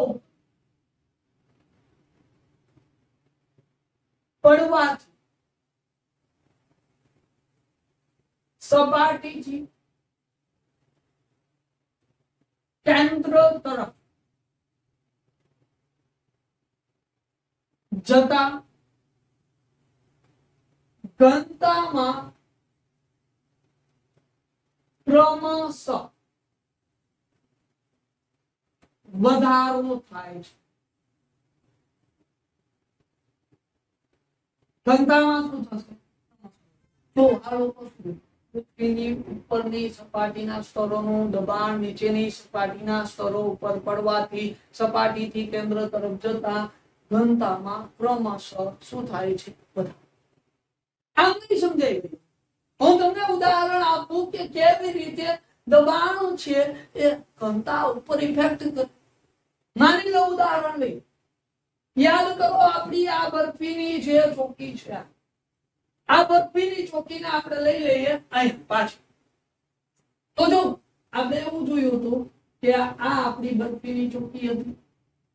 આ બરફીની ચોકી આવું આપણે જોયું અને આપણે ચોકી છે આમની ઘનતા પણ જોઈ એ ચોકી છે, આખી ચોકીનું જે દળ હતું એ કેટલું હતું તો કે 20 ગ્રામ હતું. આનું જે કદ છે એ કેટલું હતું તો કે કદ છે એ 10 સેન્ટીમીટર ક્યુબ હતું. આનું કદ, આની આપણે ઘનતા પણ ગોતી હતી અને આ ઘનતા આપણે કેટલી મળી હતી તો કે ઘનતા આપણે મળી હતી 2. કેટલી મળી હતી 2 ગ્રામના છેદમાં કેટલી હતી તો કે સેન્ટીમીટર ક્યુબ. આ તો ઘનતા. પછી આપણે આ ચોકીને અલગ અલગ ભાગમાં વિભાજિત કરી હતી. કુલ કેટલા ભાગ પાડ્યા હતા તો કે 5. આ 1, આ 2, આ 3, આ 4 અને અહીંયા 5. આવા 5 ભાગ પાડ્યા. એમાંથી આપણે એક ભાગ અલગ પણ કર્યો તો, યાદ કરો. આ ભાગ આપણે અલગ પાડ્યો તો, આ એક ભાગ આપણે શું કરી દીધો તો અલગ પાડી દીધો. આ અલગ પાડેલો જે ભાગ છે એની પણ આપણે વાત કરી હતી કે આ જે ભાગ છે આ ભાગનું જે દળ છે એ કેટલું હોવાનું છે. આ ભાગ આનું દળ જોયું હતું, દળ કેટલું હતું તો કે દળ છે 4 ગ્રામ. આનું કદ એ જોયું હતું, કદ કેટલું હતું, કદ છે એ 2 સેન્ટીમીટર ક્યુબ હતું. પછી આપણે આની પણ શું કરી હતી તો કે ઘનતા છે આ માપી હતી અને ઘનતા પણ આપણે કેટલી મળી હતી તો કે 2. આની ઘનતા પણ કેટલી મળી હતી 2. તો જો બધી જગ્યાએ 2 મળી. હવે જો આ બાકી વધેલું છે ને આનું આપણે કેલ્ક્યુલેશન કરીએ કે આ જે બાકી છે આમાં શું છે. બાકી વધ્યા 4. કેટલા 4. આખી ચોકીનું 20 ગ્રામ હતું તો એક જે કટકો છે આનો 4 ગ્રામ હતું. તો હવે આ 4 કટકા વધ્યા, આનું કેટલું દળ હશે તો કે ભાઈ આનું દળ છે એ કેટલું છે તો કે 16 ગ્રામ. કેટલું છે 16 ગ્રામ આનું દળ. આનું કદ 10, આનું 2, તો આનું કદ કેટલું હશે તો કે કદ 8. કદ 8 સેન્ટીમીટર ક્યુબ છે એ કદ હોવાનું છે. 8 સેન્ટીમીટર ક્યુબ કદ. હવે આની ઘનતા માપું તો એ ઘનતા પણ મને કેટલી મળશે, આની ઘનતા પણ કેટલી મળવાની, ઘનતા માપું તો ઘનતા બરાબર કેટલી મળશે 2 ગ્રામના છેદમાં સેન્ટીમીટર ક્યુબ. આની ઘનતા મળશે. બધી ઘનતા તો 2 જ મળે. પણ જો હવે હું ફેરફાર શું કરું ને કે ભાઈ આ જે ચોકી છે ચોકીનું જે કદ કેટલું હતું તો કે આ જે 4 ભાગ છે આનું કદ 8 સેન્ટીમીટર ક્યુબ હતું. હવે એ હું કદ છે આ શું કરી નાખવાનો છું, બદલી. આનું જે દળ છે દળ તો આપણે એટલું જ રાખશું, જે કેટલું રાખશું 16 ગ્રામ રાખશું. અને આનું જે કદ છે હું બદલી નાખું અને ઈ કદ હું બદલી અને કેટલું કરી નાખું તો કે 8 સેન્ટીમીટર ક્યુબ ની ચોકી છે એમાંથી હું 3 સેન્ટીમીટર ક્યુબ કરું. તો જો આવડી મોટી ચોકી હતી 8 સેન્ટીમીટર ક્યુબ ની, એને મેં અડધું કરી દીધું. કેટલું બનાવી દીધું 4 સેન્ટીમીટર ક્યુબ ની ચોકી બનાવી. હવે જો આ 4 સેન્ટીમીટર ક્યુબ ની ચોકી હોય એની ઉપર આપણે આમ બરફી છે આ મૂકીએ. સ્વાભાવિક વાત છે બરફી છે શું હશે તો કે ચોકીની ઉપર બહાર નીકળતી હશે, ફીટોફીટ ચોકીમાં બેસતી હશે નહીં. એટલે બહાર નીકળતી હતી એટલે આવી રીતે મેં બરફી રાખી અને પછી ઉપરથી આમ હાથ લઈ અને આ જે બોક્સ છે એના ઉપર આવી રીતે હાથ છે મારી દીધો. શું કરી દીધો, હાથ આપણે આમ મારી દીધો. હાથ માર્યો એટલે હવે બરફી છે આ ચોકીની અંદર ફીટ બેસી ગઈ છે. શું કામ ફીટ બેસી ગઈ? કારણ કે ભાઈ આપણે ઉપરથી શું આપ્યું દબાણ. અને હવે જો એ ફીટ બેસી ગઈ અને હવે જો હું એની માપું ઘનતા, આમની ઘનતા માપું તો ઘનતા શું થવાની તો કે ભાઈ દળ ભાગ્યા કદ. દળ અહીંયા કેટલું 16 ગ્રામ, કદ કેટલું 4 અને આ ઘનતા છે કેટલી મળવાની 4. 4 ગ્રામના છેદમાં સેન્ટીમીટર ક્યુબ છે એ આપણે શું મળશે તો કે ઘનતા છે આ મળવાની છે 4 ગ્રામ છેદમાં સેન્ટીમીટર ક્યુબ. તો આખી ચોકીની ઘનતા માપી હતી 2 હતી, એક કટકાની માપી 2 હતી, 4 કટકાની માપી તો 2 હતી. પણ જેવી ચોકી બદલાવી થોડી નાની કરીને ઉપરથી દબાણ આપ્યું ઘનતા કેટલી થઈ ગઈ 4. તો આપણે શું એવું માનવાનું કે આમાં જ્યાં સુધી બરફી હતી ત્યાં સુધી એમેન્ટાના લોટની હતી અને બરફી જેવી ચોકી બદલી અને નાની ચોકી કરીને ઉપરથી દબાણ આપ્યું તો એ આના જે તત્વો બદલી ગયા, મેંદાના લોટમાંથી ચણાના લોટની થઈ ગઈ, એવું માનવાનું છે તો કે નહીં. આ ઘનતા વધી એનું કારણ શું છે તો કે કારણ એકમાત્ર શું છે દબાણ. દબાણના પરિણામે જ ઘનતા વધી, બીજું કોઈ કારણ છે નહીં. તો આ જ વસ્તુ શું કહેવા માંગતા હતા તો કે વૈજ્ઞાનિકો કહેવા માંગતા હતા કે ભાઈ ઉપરના સ્તરો છે આમનું વજન નીચેના સ્તરો ઉપર પડે છે જેના પરિણામે શું થાય તો કે ઉપરથી નીચે આવો ક્રમશઃ ઘનતા વધે છે અને પછી આ દબાણના આધારે આપણે શું કરવા લાગ્યા તો કે આ ઘનતા છે આને માપવાનો પ્રયત્ન છે આ કરવા લાગ્યા અને જોઈએ હવે આપણે માપવાનો પ્રયત્ન કરીએ કેવી રીતે ઘનતા છે એ ઉપરથી નીચે આવીએ ત્યારે વધે છે. તો જો માની લો કે અહીંયા આપણે એક પૃથ્વીનો નાનકડો એવો ટુકડો લઈએ. આ એક ટુકડો આપણે પૃથ્વીનો લઈ લીધો અને આમાં આપણે ઘનતા માપવાની શરૂઆત કરી. હું તમને એક એક્ઝામ્પલ આપું, પ્રોપર આંકડા સાચા નહીં હોય. તો જો અહીંથી આપણે સ્ટાર્ટ કરીએ. અહીંયા જે સપાટી ઉપર જે ઘનતા હતી એની વાત કરું તો માની લો કે ફોર એક્ઝામ્પલ 2.7 ગ્રામ છેદમાં સેન્ટીમીટર ક્યુબ આટલી ઘનતા ક્યાં હતી સપાટી. ત્યાંથી આપણે જેમ જેમ નીચે આવતા ગયા તેમ તેમ ઘનતા છે શું થાય તો ઉપરના સ્તરોનું વજન નીચેના સ્તરો ઉપર પડે એટલે ઘનતા વધતી જાય. માની લો ઘનતા વધી અને 2.9 ગ્રામના છેદમાં સેન્ટીમીટર ક્યુબ. ત્યાંથી આગળ વધ્યા એટલે શું થાય તો કે પાછી ઘનતા વધે. અહીંથી માની લો કે ઘનતા વધી અને માની લો કે 3.2 ગ્રામના છેદમાં સેન્ટીમીટર ક્યુબ. ત્યાંથી આપણે આગળ વધ્યા એટલે હવે ઘનતા વધવાની છે. ઘનતા વધી અને થવી જોઈએ ફોર એક્ઝામ્પલ કેટલી થવી જોઈએ 3.6 ગ્રામના છેદમાં સેન્ટીમીટર ક્યુબ થવી જોઈએ. પણ થઈ નહીં. ઘનતા શું થઈ ગઈ ઘટી અને ઘનતા કેટલી થઈ ગઈ તો કે ઘનતા છે 2.7 ફોર એક્ઝામ્પલ એવું સમજી લો 2.7. તો જો ઉપરથી જ્યારે ઘનતા આપણે માપતા હતા નીચે જતા હતા તો ક્રમશઃ ઘનતામાં શું થવો જોતો હતો વધારો થવો જોતો હતો. પણ અમુક સમય સુધી આ વધારો થયો પણ અમુક સમયે એ વધવાને બદલે શું થઈ ગઈ ઘટી. તો ઘનતામાં તફાવત આવી ગયો અને અહીંયા આ જે દબાણ વાળી વાત હતી એ હવે કેવી લાગવા લાગી તો કે ખોટી. તો ભાઈ એવું તો થતું નથી. તમે કહો કે આ પ્રમાણે ક્રમશઃ ઘનતા વધતી જ આવી જોઈએ પણ વધતી નથી. તો હવે પાછા ઓલા કે ભાઈ જો કેતો હતા અમે કે પૃથ્વી છે કેવા તત્વોની બનેલી છે અલગ અલગ તત્વોની બનેલી છે. જોઈ લો ઘનતા પણ કેવી થઈ ગઈ તો કે બદલાઈ ગઈ એટલે પૃથ્વી અલગ અલગ તત્વોની બનેલી છે. આ કે નહીં એવું નથી હોય. આ ઘનતા એટલા માટે ઓછી થઈ કારણ કે અહીંયા એના ઉપર એક પરિબળ છે એને અસર કરી અને આ પરિબળ કયું છે તો કે ભાઈ તાપમાન છે. આ તાપમાનના પરિણામે શું થયું છે તો કે ભાઈ આ ઘનતા છે એ ઘટી ગઈ. બીજું અહીંયા કોઈ પણ પ્રકારનું કારણ છે નહીં. તો ઘનતા ઘટવા માટે જવાબદાર પરિબળ એને કયું દર્શાવી દીધું તો કે તાપમાન દર્શાવ્યું. તો હવે જો અહીંયા એક નવું એંગલ ખુલ્યું અને એ જે અપ્રાકૃતિક સ્ત્રોત છે આમનું ત્રીજું એંગલ અને એને આપણે શું કહેવાના છે તાપમાન. એટલે અહીંયા એને જવાબદાર કોને ઠેરાવી દીધું તાપમાન છે એમને.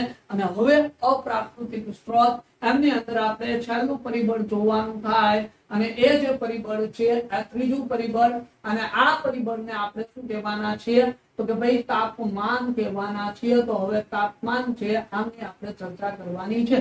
પહેલા હું તમને સમજાવી દઉં ભાઈ કે કેવી રીતે તાપમાન છે તો ઘનતા ઘટાડી છે.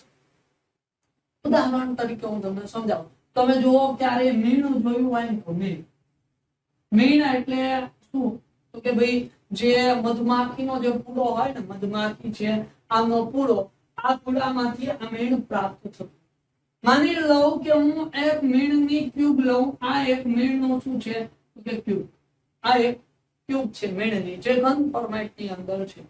આનું કદ એવું માની લો કે કદ છે આમનું કેટલું છે 4 સેન્ટીમીટર ક્યુબ છે આમનું કદ છે. તો એક સ્લાઇસ અને 4 સેન્ટીમીટર ક્યુબનો વિસ્તાર ધરાવે છે આ મીણ.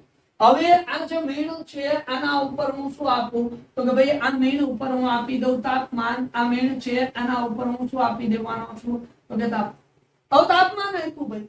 તાપમાન આપ્યું તો સ્વાભાવિક વાત છે મીણ છે શું થવાનું છે પીગળવાનું છે અને એ પીગળશે એટલે શું પામશે પ્રસરણ પામશે. શું પામશે પ્રસરણ. પછી આનું જે આ કદ છે 4 સેન્ટીમીટર ક્યુબ છે એ રહેશે નહીં. આમાં શું થશે તો કે પ્રસરણ થશે અને આનો વિસ્તાર છે શું થવાનો છે વધવાનો છે. અને જો કદ વધતું હોય તો સ્વાભાવિક વાત છે આપણે બધાને ખબર છે કે કદ વધે તો ઘનતા કેવી થતી હોય ઘટતી હોય. તો અહીંયા ઘનતા ઘટશે. તો આવું રીઝન છે. કોણે આપ્યું હતું? તો કે વૈજ્ઞાનિકો છે. આને આપ્યું હતું કે ભાઈ ઘનતા ઘટવાનું કારણ શું છે? તો કે ભાઈ ઘનતા છે આ ઘટવાનું કારણ એકમાત્ર તાપમાન છે. તો હાલો હવે આપણે કરી લઈએ તાપમાનનો અભ્યાસ કે શું તાપમાન કહેવામાં આવે. તો જો ભાઈ આ પૃથ્વીની સપાટી કેન્દ્ર તરફ જતા દર 32 મીટર 1 ડિગ્રી સેલ્સિયસ તાપમાનમાં વધારો થાય છે. દર 32 ડિગ્રીએ દર 32 મીટરે 1 ડિગ્રી સેલ્સિયસ તાપમાનમાં સુધારો થાય. તો જો જે સપાટી છે પૃથ્વીની ત્યાંથી આપણે ક્યાં જઈએ? કેન્દ્ર તરફ જઈએ તેમ દર 32 મીટરે 1 ડિગ્રી સેલ્સિયસ તાપમાનમાં શું થતો જાય? વધારો. જો આના અનુસંધાનમાં ભાઈ જોવા જઈએ તો 32 મીટર એટલે 1 ડિગ્રી સેલ્સિયસ. માની લો 100 મીટર લઈ લો બેન. 100 મીટર એટલે 3 ડિગ્રી સેલ્સિયસ નું. માની લો કે 1000 મીટર એટલે કે 1 કિલોમીટર થયું.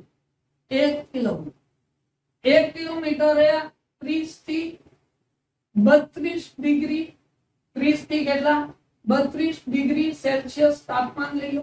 આ 30 થી 32 લઈ લો. આવી રીતે હવે હું આ જે એને થિયરી આપી ને એના આધારે હું તમને થોડાક આગળના આંકડા આપું છું કે સાચા નથી પણ હું તમને આપું કે ભાઈ જો 32 મીટર 1 ડિગ્રી તો 100 મીટર કેટલી 3 ડિગ્રી 1 કિલોમીટર કેટલી 30 થી 32 ડિગ્રી 1 કિલોમીટર 10 કિલોમીટર કેટલી તો કે ભાઈ 10 કિલોમીટર છે ત્યાં 300 થી 320 ડિગ્રી સેલ્સિયસ. હું એમ કહું કે 100 કિલોમીટર કેટલી તો તમે એમ કહેશો 3000 ડિગ્રી સેલ્સિયસ થી 3200 ડિગ્રી સેલ્સિયસ. હું તમને એમ કહું કે ભાઈ 1000 કિલોમીટર કયો તો તમે શું કહેશો તો કે સાહેબ 30000 ડિગ્રી સેલ્સિયસ થી 32000 ડિગ્રી સેલ્સિયસ. હું તમને એમ કહું કે ભાઈ 10000 કિલોમીટર મને કયો જો કે 10000 કિલોમીટર તો પૃથ્વીનું અંતર પણ તો અહીંયા કેટલું આવશે તો કે 3 લાખ કેટલું 3 લાખ ડિગ્રી સેલ્સિયસ થી 3 લાખ કેટલા 20000 ડિગ્રી સેલ્સિયસ. પણ હું તમને એમ કહું કે ભાઈ પૃથ્વી છે આમના પેટાળમાં એટલે કે જે 6370 કિલોમીટર નો વિસ્તાર છે ન્યા કેટલું હશે તો કે ન્યા આપણે અરાઉન્ડ એવું લઈ શકું કે 2 લાખ ડિગ્રી સેલ્સિયસ છે હોવાનું તાપમાન છે એવું.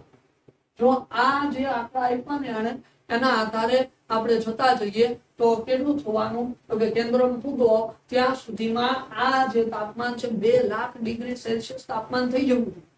પણ ખરેખર એવું છે તો કે ભાઈ નથી, આવું નથી. કેવું છે અહીંયા 1 કિલોમીટર ની વાત હું એમ કહું કે 8 થી 10 કિમી 8 થી 10 કિમી નો વિસ્તાર હશે તો ત્યાં કેટલું હશે તો કે 240 ડિગ્રી સેલ્સિયસ તાપમાન થી લઈ અને 260 ડિગ્રી સેલ્સિયસ તાપમાન હશે. હું એમ કહું કે પૃથ્વી છે આનું જે કેન્દ્ર છે કેન્દ્રમાં કેટલું તાપમાન હશે તો કેન્દ્રમાં અહીંયા જો આના આધારે કેટલું આવતું હતું 2 લાખ ડિગ્રી સેલ્સિયસ આવતું હતું પણ ખરેખર છે કેટલું 10000 ડિગ્રી સેલ્સિયસ તાપમાન છે. અહીંયા કેટલું તાપમાન છે 10000 ડિગ્રી સેલ્સિયસ તાપમાન.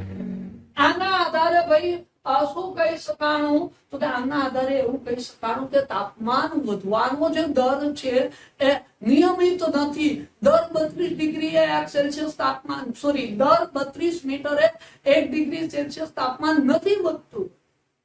આ નથી, એવું છે નહીં. તો જો અહીંયા હું એવું કહીશ કે આ તાપમાન વધવાનું દર પૃથ્વીના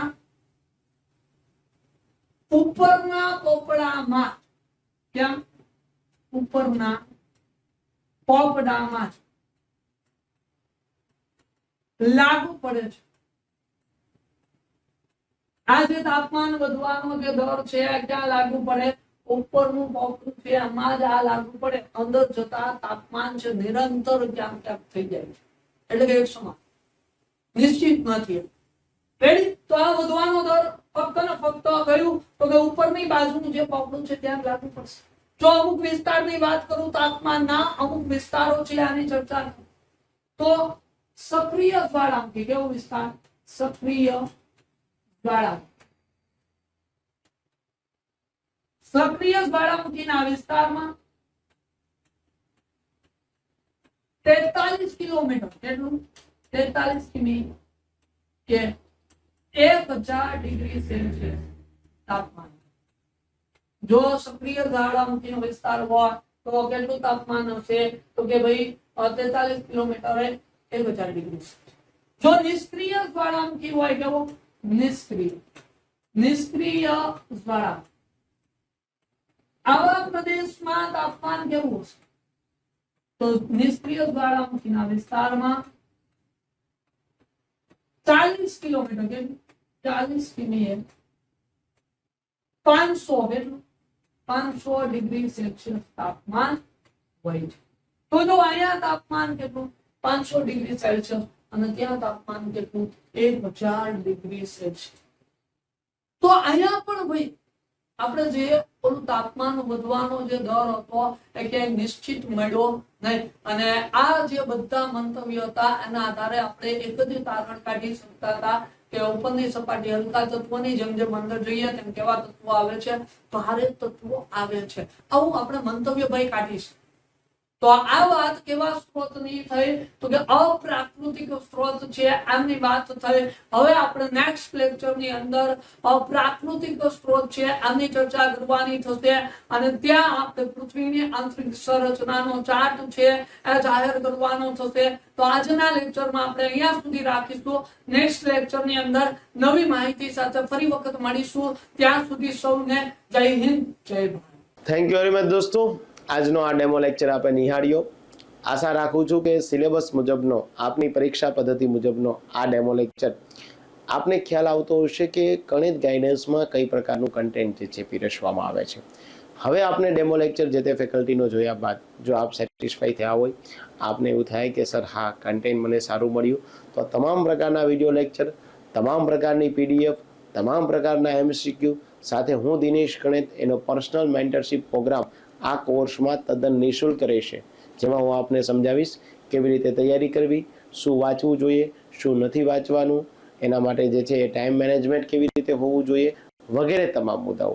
તો આવો ગણિત ગાઈડન્સમાં ગણિત ગાઈડન્સનો કોર્સ પરચેસ કરી અને આપના જે છે સફળતાના મુકામ સુધી પહોંચો. થેન્ક યુ વેરી મચ દોસ્તો.